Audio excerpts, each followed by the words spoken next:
Level 1. The Hidden Prince. You wake up in Akhetaten, a new city your father built right in the middle of the desert. The air is dry, and fine sand gets into your clothes and your food. You are 5 years old. You spend your mornings with tutors who teach you how to read hieroglyphs and nurses who dress you in pleated linen. You live in a large palace, but you are rarely the center of attention. Your mother is Kia, one of your father's secondary wives. When you walk through the halls, the people who really run the household are looking for Nefertiti, the great royal wife. She is the most influential person at court, and her daughters are the ones who usually stand next to your father during public events. Your father, Pharaoh Akhenaten, changed everything about how Egypt works. For hundreds of years, the priests of the god Amun in the city of Thebes held enough wealth and land to rival the royal family. Your father decided to take their power away. He outlawed the old gods, closed their temples, and told the country they could only worship the Aten, the sun disk. He even moved the entire government out into the desert to build this new capital. It is not going well. While your father writes hymns to the sun, the economy is struggling. Up north, a rival empire called the Hittites is taking over land that belongs to Egypt's allies. Down south, the gold-producing regions in Nubia are getting restless. People start getting sick. A plague hits the city, and it moves fast. Over a few short years, you watch several of your older half-sisters die. Then, your mother disappears from the historical record, likely another victim. Finally, your father dies. The government goes into a panic. A relative named Smenkhkare briefly takes the throne, but he dies shortly after. You are left standing in a half-empty palace. You go to sleep as a prince in the background and wake up as the only male left in the royal family. You are only 8 or 9 years old, but the entire government now depends on you simply staying alive. You don't know how to run a country, but the older men in the palace do, and they have a very specific job for you to do. Level 2. The Boy King. You sit on a wooden throne covered in gold leaf. The double crown of Egypt is heavy, and it hurts your neck if you look down too fast. The room is filled with incense smoke and people talking over each other. 2 men stand closer to you than anyone else.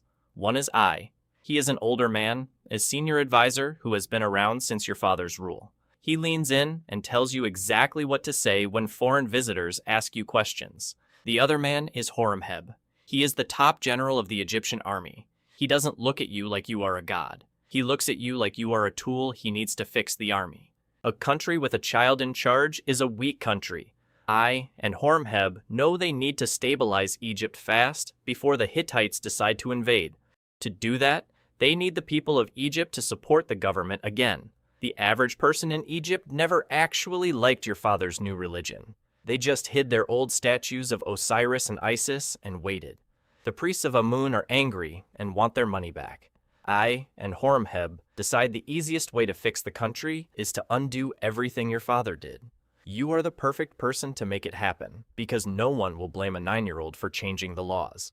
I drafts a series of royal decrees in your name. First, you announce that the court is leaving Akhetaten. You pack up your belongings and leave your childhood home to the desert sand. You move the government back to the old capital of Memphis. Next, I tells you that your name has to change. You were born Tutankhamun, which means living image of the Aten. You are now Tutankhamun, living image of Amun. You learn how to perform the traditional rituals.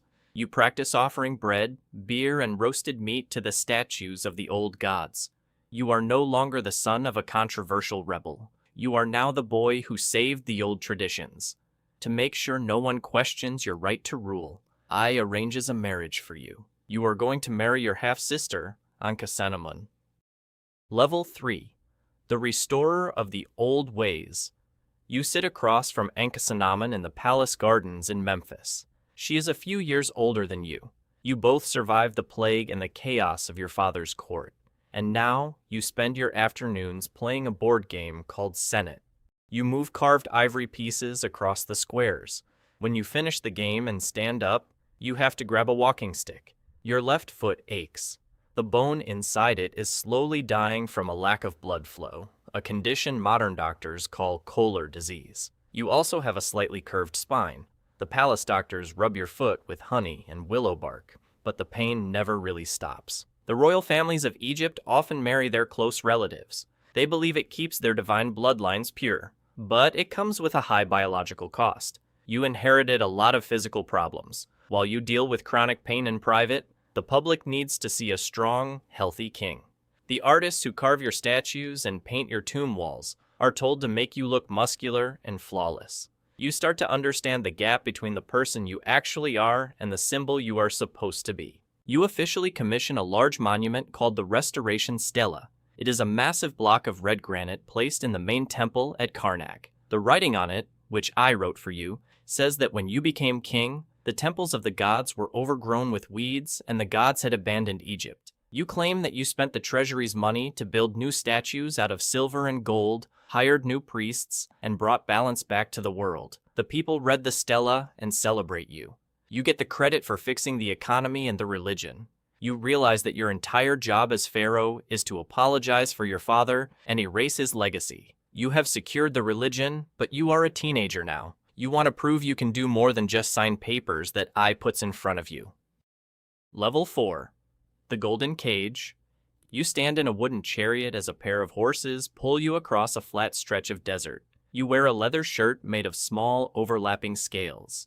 You hold a composite bow, wait for the chariot to level out, and shoot an arrow at a copper target. You are actually a good shot. Strapped to your leg is your favorite possession, a dagger made of meteoric iron. Iron is incredibly rare right now, and having a knife made from a rock that fell from the sky is a major status symbol. You want to take your chariot up north and fight the Hittites yourself, but I and Horemheb won't let you. It is too dangerous. Instead, you hunt ostriches in the desert while the real army goes to war without you. Pharaohs are expected to lead their armies. Your ancestors, like Thutmose III, were famous generals who expanded Egypt's borders. Because you can't fight, Horemheb handles the military campaigns. He takes the supplies you approved and pushes the Hittites back, securing the trade routes that bring wood and copper into Egypt. Down south, your governors in Nubia collect taxes. They bring you gold rings, leopard skins, and ebony wood in highly organized ceremonies. You sit on the throne and accept the gifts, acting like you conquered these people yourself.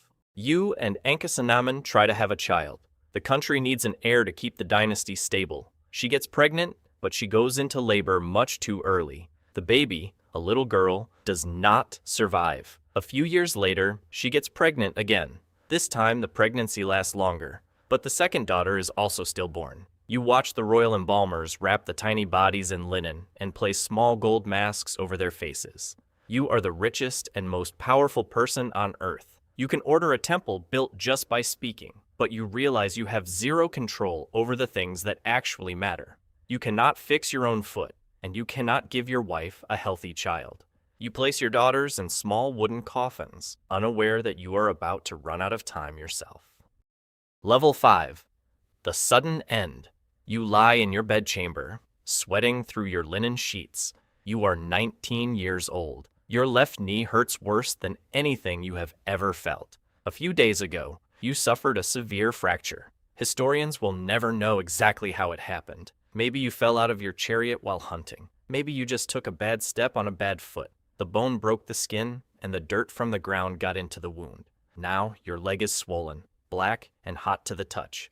Egyptian medicine relies on a mix of practical herbs and religious spells. The doctors know how to fix a basic broken bone, but they do not understand bacteria or antibiotics. They put raw meat and crushed malachite on your leg to try and draw out the infection. It doesn't work. To make matters worse, you also have malaria. Mosquitoes in the Nile Delta carry the disease, and it has been in your system for a while. A healthy 19-year-old might survive a broken leg, and they might survive malaria. But your immune system is already weak from your genetics. The combination of the infection and the malarial fever shuts your body down. The fever gets worse. You see Ankhesenamun sitting in a chair next to you. She looks terrified. She knows that without a child and without you, she will be left completely unprotected. I is in the room too. He watches you breathe. You can tell he is already figuring out how he can take control of the government the minute you stop breathing. You stop asking about the army. You stop worrying about the temples. You realize that your short life is over, and you never really got to make a single major decision for yourself. You die fast. This causes a massive problem for the court, because royal tombs take decades to build, and yours is essentially just an empty hole in the ground. Level 6. The Erasure. Your body goes to the embalmers. They remove your organs, dry your body with natural salts for 70 days, and wrap you in hundreds of yards of linen. They place a gold mask over your head. It is beautiful, perfectly smooth, and makes you look like a healthy god. They put you inside 3 nested coffins, and then put those inside a large stone box. Because your actual tomb wasn't ready, A orders the workers to use a much smaller, unfinished tomb in the Valley of the Kings. The burial is rushed. The workers paint the walls of your burial chamber so fast that the paint doesn't even have time to dry before they seal the door. They cram all your belongings into 4 small rooms. They take the wheels off your chariots to make them fit. They stack your walking sticks, your clothes, your chairs, and your food boxes on top of each other. I leads the funeral. He wears the leopard skin of a high priest. By burying you, he proves to the public that he is the next logical king. He takes the throne. I rules for a few years and dies of old age. Then, General Horemheb decides he has had enough of taking orders. He takes the crown for himself. Horemheb has no royal blood. To prove he deserves to be king, he decides to pretend that you, I, and your father never existed. He sends workers with stone chisels into the temples you restored. They chip your name off the walls and carve Horemheb's name over it. They cross you off the official list of kings. You officially become non-existent. Within a generation, no one in Egypt remembers who you are. But this is the best thing that could have happened to you. 200 years later, workers building a massive tomb for a king named Ramses VI needed a place to dump their leftover rocks and dirt. They dump it right over the hidden entrance to your small tomb. Grave robbers break into every other tomb in the valley. They steal the gold and burn the mummies of the greatest kings in Egyptian history, but they never find you. You sit in the dark for over 3,000 years. You were a sick child. You spent your entire life taking orders from older men who used you to fix their political problems. You died in pain before you could even grow up. But today, nobody knows the names of the advisors who controlled you. Very few people talk about the general who erased you, but every museum in the world wants a piece of your history. Historians study your bones, your diet, and your family tree. You are the only ancient king whose face is recognized by almost everyone on Earth. You waited 3,000 years, and in the end, you won.